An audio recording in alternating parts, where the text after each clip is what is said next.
အားလုံးပဲမင်္ဂလာပါကျွန်တော် history ပိုင်း Trumbull မှာကြိုဆိုပါရစေသုံးလုံးခံရတယ်ဆိုတာမြန်မာလူမျိုးတွေကြားမှာတော်တော်လေးအယူရှိကြတဲ့အကြောင်းအတစ်ခုပါ။တချို့ကဒါကိုအပြည့်အဝယုံကြည်ကြပြီးတချို့ကျတော့သိပ္ပံနည်းကျရှင်ပြဖို့ကြိုးစားကြပါတယ်။ဒီနေ့မှာတော့သုံးလုံးခံရမှုဆိုတာပါလေ။သုံးလုံးခံရတဲ့လက္ခဏာတွေကဘာတွေလဲဆိုတာကိုအခြေခံပြီးတော့ပြသမှာမို့ဗီဒီယိုလေးကိုအဆုံးထိကြည့်ပေးကြပါဦးနော်။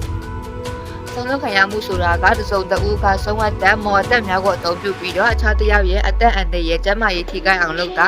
အိမ်တောင်ရေးစီးပွားရေးပစ္စည်းအောင်လုပ်တာကိုဆိုလိုပါတယ်။မြမယဉ်ကျေးမှုအရာဆုံးဆိုတဲ့လူတွေဟာလူကိုကြည်ယုံနဲ့အန်တီဖြစ်စေနိုင်တယ်ဆိုတဲ့အယူအဆတွေလည်းရှိပါတယ်။ဒါပေမဲ့သိပ္ပံနည်းကျကြည့်ရင်ဒီလိုအယူအဆတွေဟာစိတ်ကြောင့်ဖြစ်တဲ့ယောဂဒါမှမဟုတ်လူမှုရေးစိတ်ဖိစီးမှုကြောင့်လည်းဖြစ်နိုင်ပါသေးတယ်။ကမ္ဘာနေရာတော်တော်များများမှာလည်းဆုံးအသက်ပညာအယူအဆများစွာရှိပါတယ်။အာဖရိက၊အိန္ဒိယ၊ရှေ့ဆောင်အာရှနဲ့ဥရောပမှာလည်းဆုံးသက်ပညာအယူအဆများစွာရှိပါတယ်။တကယ်လို့တင့်ကိုတရားကဆုံးလုပ်ထားတယ်လို့ထင်နေရင်ဒီလိုလက္ခဏာတွေရှိနိုင်ပါတယ်။ရုပ်တရက်ကျမရေးဆိုရလာတာဥပမာဘာကြောင့်မှမသိဖျားနာတာအားနေတာစိတ်ချုပ်ထွေးပြီးထင်အောင်ထင်မှားဖြစ်တာအိမ်မက်ဆိုးမှတ်တာဥပမာဆုံးတွေကိုအိမ်မက်ထဲမှာမြင်တာ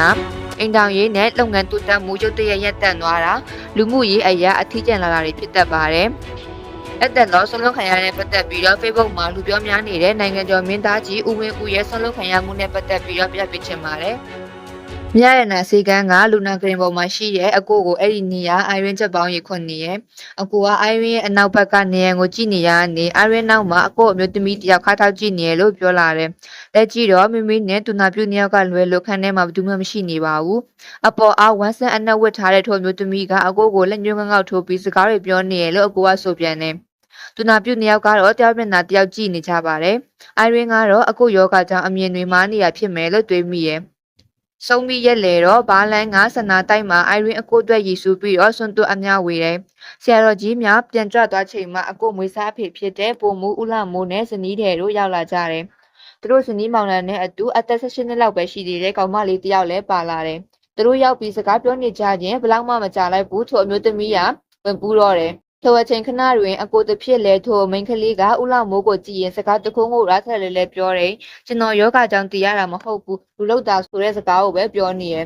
အကိုကမမလို့ခေါ်လေးရှိတဲ့ဦးလာမိုးရဲ့ဇနီးတဲ့လဲမျက်ရည်ကျလာတယ်ဦးလာမိုးကတော့ပြောစမ်းငါတောက်ကိုဘယ်သူလောက်တာလဲပြောဟူတဲ့မိကွန်းကိုရင်ကောင်းတဲ့ကြီးပဲနဲ့ပဲမေးနေတယ်အိုင်ရင်းကတော့စုဖွယ်ရမရှိပါဘူးနောက်တော့ဦးလာမိုးကအထက်လန်းဆရာကြီးဦးတာဖို့ကိုခေါ်ခိုင်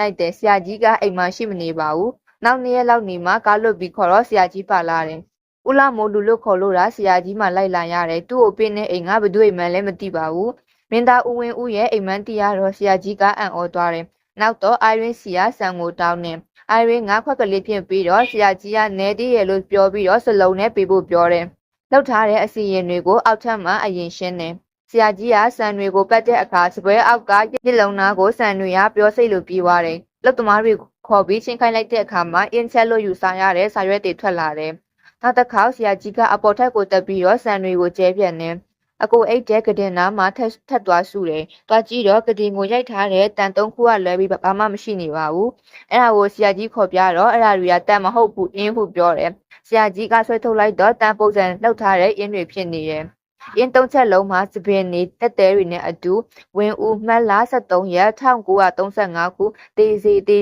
စီဟူလို့စာတွေရေးထားတယ်။နောက်ထပ်ခြာတော့ကတင်အောက်မှာခမဲကျိုးပုံစံလိုမျိုးအင်းထုတ်တေးလေးတွေပွားစီတက်နေရကိုတွေ့ရတယ်။အခန်းရှိမှလည်းလူတွေအုံနေရ။တခုခုဆိုထိုလူများတွေကလည်းဝိုင်းဝန်းကူညီပေးကြတယ်။သူတို့လေးစားကြည့်ခင်ရတဲ့မင်းသားကြီးအတွက်သူတို့စိတ်မကောင်းကြပါဘူး။ဆရာကြီးကနေရာရှာတယ်အလုတ်သမားနဲ့အိမ်ကြီးနားကျွေးနေရရှင်းတယ်။ထက်ခိုးရဲ့အပေါ်ထက်ရေစင်ကိုတက်ကြည့်တော့ရေစင်အပေါ်ထိပ်မှာလူအယိုးတွေကိုလည်းတွေ့လိုက်ရတယ်။ဒီစင်ကကြားတဲ့ရေကိုအကိုကတုံးနဲ့ရှိုးရဲတောက်လဲတောက်တယ်။အကိုပိုက်ထဲဒီရေတွေဘလောက်တိုင်းတာထိရောက်ခဲ့တယ်ဆိုတာဘယ်သူမှမသိပါဘူး။အိုင်ရင်းပင်ဒီတိုက်မှာနေတော့အရေတွေကိုတောင်းမိတယ်။မိကန်တက်တာကိုမှကြည့်တော့အိုချမ်းပက်3ခုကိုဖုတ်ကနောက်ဆိုင်နာတာကိုတွေ့လိုက်ရတယ်။နှစ်ခုကအဟောင်းတစ်ခုကအသစ်ဖြစ်တယ်။ညရနာမှာရှိနေစဉ်အတွင်းပြုတ်တဲ့သူကအသစ်တစ်ခုကိုထက်လာထားပုံရတယ်။ဆရာကြီးကတော့တိတ်ဝင်တပိတ်ကွဲလို့ပြောတယ်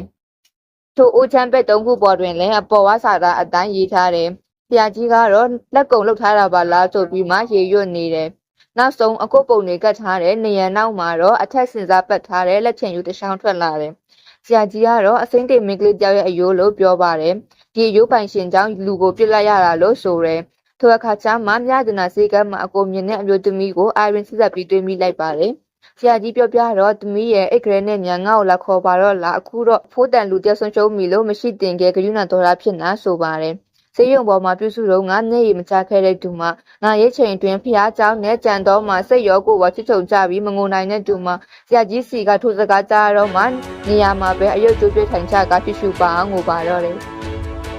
ဒီအကြောင်းအရာနဲ့ပတ်သက်ပြီးတော့မင်းသားကြီးဦးဝင်းဦးအတွက်အလွန်မဲစိတ်မကောင်းဖြစ်ရပါတယ်။သူတယောက်ရဲ့မနာလိုဝင်တိုမှုဟာတစ်ဖက်လူရဲ့အသက်အန္တရာယ်ကိုဆွချုံးစေတဲ့အထိဖြစ်စေပါတယ်။သုံးလုံးခံရတယ်ဆိုတာကတကယ်ရှိနိုင်တဲ့လူယုံကြည်ရဲ့လူတွေလည်းရှိပါတယ်။တစ်ဖက်မှာလည်းစိတ်ပညာကျန်းမာရေးနဲ့သက်ဆိုင်တဲ့လူယုံကြည်ရဲ့လူတွေလည်းရှိပါတယ်။ယုံကြည်မှုနဲ့သိပ္ပံကြားမှာပဲအတိုင်းအတာထိသုံးသပ်နိုင်မလဲဆိုတာကိုတော့စဉ်းစားဖို့လိုပါတယ်။ဒီဗီဒီယိုနဲ့ပတ်သက်ပြီးတော့တဲ့အမြင်တွေကိုလည်းပြပြခဲ့ပါဦးနော်။ဆုံးဆိုတာတကယ်ရှိရလို့ထင်လားဒါမှမဟုတ်သိပ္ပံနဲ့ရှင်းပြလို့ရတယ်လို့ထင်လားဆိုတာ comment မှာပြောပြခဲ့အောင်နော် channel လေးကိုလည်း like and subscribe လေးလုပ်ပေးခဲ့ပါအောင်ကျေးဇူးတင်ပါတယ်